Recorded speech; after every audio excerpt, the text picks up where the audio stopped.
ሰላም ጤና ይስጥልን ውድ የረመጥ ሚዲያ ቤተሰቦች እንደምን አላችሁ?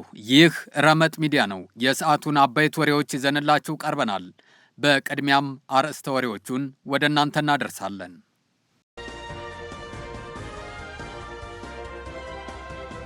የፌዴራል ፖሊስ ለተሽከርካሪዎቹ የሰሌዳ ለውጥ ሊያደርግ ነው።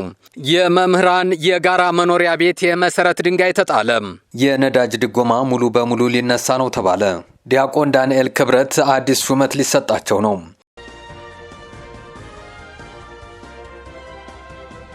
ወደ ዝርዝሩ እናልፋለን። እስከ ዝግጅታችን ፍጻሜ ድረስ ቆይታችሁን ከኛ ጋር እንድታደርጉ በአክብሮት እንጋብዛለን። ላይክ፣ ሼር እና ሰብስክራይብ እያደረጋችሁ አብራችሁን ቆዩ።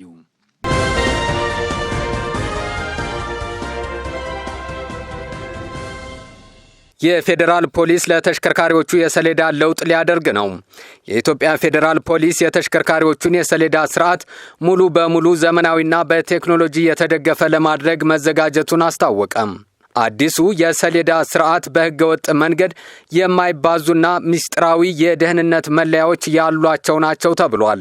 ከዘመናዊ የመረጃ ቋት ጋር የተሳሰሩ በመሆናቸው እንቅስቃሴን ለመከታተል ያስችላሉ።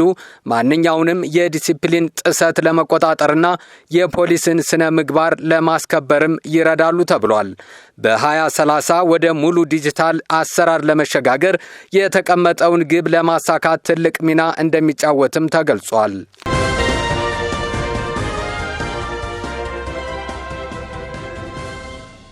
የመምህራን የጋራ መኖሪያ ቤት የመሰረት ድንጋይ ተጣለ። በ57 ህጋዊ ሰውነት ባላቸው ማህበራት ተደራጅተው የሚጠበቅባቸውን 25 በመቶ ቅድመ ቁጠባ ወደ 4 ቢሊዮን ብር ገደማ ለቆጠቡ 6194 መምህራን ከሊዝ ነጻ የለማ መሬት በማቅረብና የፋይናንስ አማራጮችን በማመቻቸት የመኖሪያ ቤት ግንባታን በዛሬው ዕለት በይፋ አስጀምረናል ሲሉ የአዲስ አበባ ከተማ አስተዳደር ከንቲባ ወይዘሮ አዳነች አቤቤ ተናገሩ።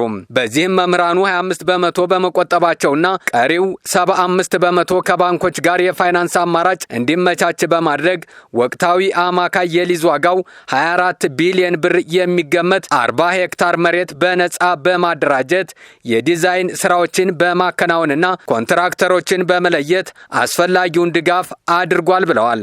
በዚህም ለመምህራን ያለንን ክብር በተግባር አሳይተናል ያሉ ሲሆን መምህራንም ድርሻቸውን ተወጥተው ዛሬ የሳይት ዕጣ አውጥተው ተረክበዋል ነው ያሉት።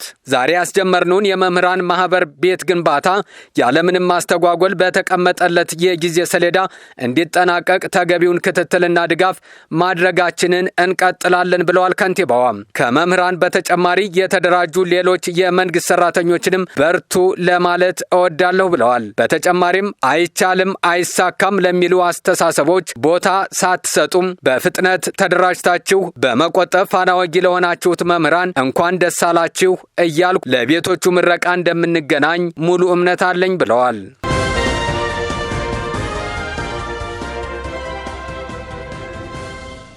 የነዳጅ ድጎማ ሙሉ በሙሉ ሊነሳ ነው ተባለ። የኢትዮጵያ መንግስት የነዳጅ ድጎማን በመጪዎቹ ሳምንታት ውስጥ ሙሉ በሙሉ ለማንሳትና ወጪን መነሻ ያደረገ የዋጋ ተመንን ተግባራዊ ለማድረግ መዘጋጀቱን የዓለም አቀፉ የገንዘብ ድርጅት IMF ያወጣው ሪፖርት አመላከተ። በሪፖርቱ መሰረት እስከ የካቲት ወር 2018 ዓ.ም መጨረሻ ድረስ የነዳጅ ድጎማን በከፍተኛ ሁኔታ ለማስቀረት የታቀደ ሲሆን ይህም መንግስት የጀመረው ሰፊ የኢኮኖሚ ማሻሻያ አካል ነው ተብሏል። ከዚህ ቀደም ለኢትዮጵያ ነዳጅ አቅራቢ ድርጅትና ለመንገድ ፈንድ ይገቡ የነበሩ የነዳጅ ታክሶች አሁን በቀጥታ ወደ ፌዴራል መንግስት በጀት እንዲገቡ ተደርጓል። ለ2018 በጀት ዓመት ለነዳጅ ድጎማ የተመደበው ጠቅላላ በጀት ከ100 ቢሊዮን ብር ወይም ከሀገሪቱ አጠቃላይ ምርት 0.6 በመቶ እንዳይበልጥ ተደርጓል። ይህም መንግስት ያለበትን የፋይናንስ ጫና ለመቀነስና ገቢን ለማሳደግ ካለው ስትራቴጂ ጋር የተያያዘ መሆኑ ተገልጿል።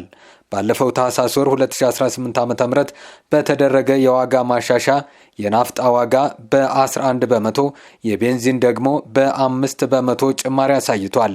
ይህ ጭማሪ ካለፈው ዓመት መጀመሪያ አንስቶ ሲሰላ የቤንዚን ዋጋን በ42 በመቶ፣ የናፍጣን ደግሞ በ43 በመቶ ከፍ አድርጎታል። ከነዳጅ በተጨማሪ የኤሌክትሪክ ታሪፍ በየሩብ ዓመቱ በሚደረግ የዋጋ ማስተካከያ መሰረት ካለፈው ጥቅምት ወር ጀምሮ ጭማሪ ተደርጎበታል። ይህ የድጎማ መነሳት ዝቅተኛ ገቢ ያላቸውን የህብረተሰብ ክፍሎች እንዳይጎዳ መንግስት ለህዝብ ትራንስፖርት የሚሰጠውን ድጋፍ ለተወሰነ ጊዜ እንደሚቀጥል አስታውቋል።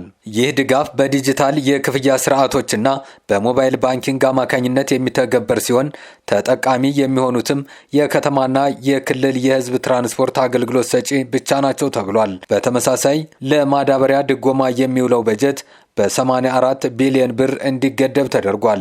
የዓለም አቀፉ የገንዘብ ድርጅት መንግስት የጀመረውን የድጎማ ማሻሻያ ቢያደንቅም ስጋቶች መኖራቸውን ግን አሳስቧል። በተለይም ሀገሪቱ ለበጀት ድጋፍ በከፍተኛ ሁኔታ በውጭ እርዳታ ላይ መመካቷ የውጭ እርዳታ በሚቀንስበትና የዕዳ ክፍያ በሚጨምርበት ወቅት በበጀት እቅድና በአገሪቱ የፋይናንስ አቅም ላይ አደጋ ሊደቅን እንደሚችል ድርጅቱ አስታውቋል። ነገር ግን ጠቅላይ ሚኒስትር ዶክተር አብይ አህመድ በህዝብ ተወካዮች ምክር ቤት ቆይታቸው መንግስት የኑሮ ውድነትን በዜጎች ላይ እያደረሰ ያለውን ጫና አሁንም አሳሳቢ መሆኑን በመግለጽ የዋጋ ንረቱ በአቅርቦትና ፍላጎት አለመጣጣም እንዲሁም በገቢ ማነስ ምክንያት የመጣ መሆኑን ጠቁመዋል። በዚህም መንግስት የዜጎችን ጫና ለማቃለል በነዳጅ በማዳበሪያና በመድኃኒት ላይ በቢሊዮኖች የሚቆጠር የገንዘብ ድጎማ ማድረጉን እንደሚቀጥል አረጋግጠዋል። ከዚሁ ከነዳጅ ጋር በተያያዘ ነዳጅ ተጠቃሚ አሽከርካሪዎች በየወሩ መጨረሻ ላይ በየማደያው ከፍተኛ የሆነ ሰልፍ መኖሩንና ነዳጅ እያገኙ አለመሆኑን እንዲሁም በጥቁር ገበያ በከፍተኛ ዋጋ ነዳጅ እየተሸጠ መሆኑን ገልጸው ነዳጅ ባለማግኘታቸው ከስራቸው እየተስተጓጎሉ መሆኑን ተናግረዋል።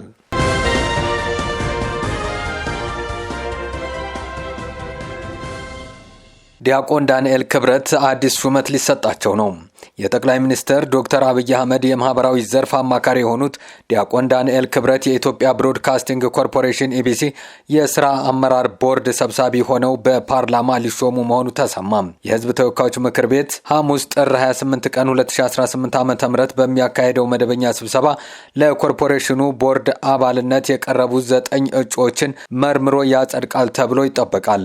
ለኢቢሲ የስራ አመራር ቦርድ አባልነት ከቀረቡ 9 ግለሰቦች መካከል 6ቱ አዳዲስ ሲሆኑ ቀሪዎቹ 3 ደግሞ በነበሩበት እንዲቀጥሉ በጠቅላይ ሚኒስትሩ የቀረቡ ናቸው ተብሏል። አዳዲሶቹ ተሿሚዎች ዲያቆን ዳንኤል ክብረት የቦርድ ሰብሳቢ፣ የጠቅላይ ሚኒስትሩ አማካሪ፣ ዶክተር መቅደስ ዳባ የጤና ሚኒስትር፣ ዶክተር ወርቁ ጋቸና የኢትዮጵያ አርቲፊሻል ኢንተለጀንስ ኢንስቲትዩት ዋና ዳይሬክተር፣ አቶ ቸሩ ጌታ ገነነ የሰላም ሚኒስትር ዴታ፣ ዶክተር እንደገና አበበ የቱሪዝም ሚኒስትር ዴታ፣ ዶክተር ጌታቸው ድንቁ የቀድሞው የኢትዮጵያ ብሮድካስት ባለስልጣን ዋና ዳይሬክተር መሆናቸው ተገልጿል።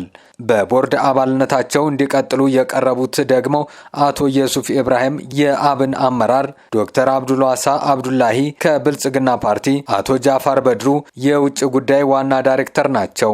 ዲያቆን ዳንኤል ክብረት ለቦርድ አመራርነት አዲስ ባይሆኑም ቀደም ሲል ለኢትዮጵያ ፕሬስ ድርጅት ቦርድ አባልነት ሲታጩ በፓርላማው ታሪክ ከፍተኛ የተቃውሞ ድምፅ ወይም 129 ተቃውሞ ተመዝግቦባቸው እንደነበር የተገለጸ ሲሆን ይሁን እንጂ ሹመታቸው በ146 የድጋፍ ድምፅ ጸድቆ ለ3 ተከታታይ ጊዜያት በዚሁ ኃላፊነት ማገልገላቸው ተጠቅሷል። አሁን ለኢቢሲ ቦርድ ሰብሳቢነት የቀረቡት በጅቡቲ የኢትዮጵያ አምባሳደር ሆነው የተሾሙት ዶክተር ለገሰ ቱሉን ለመተካት ነውም ተብሏል።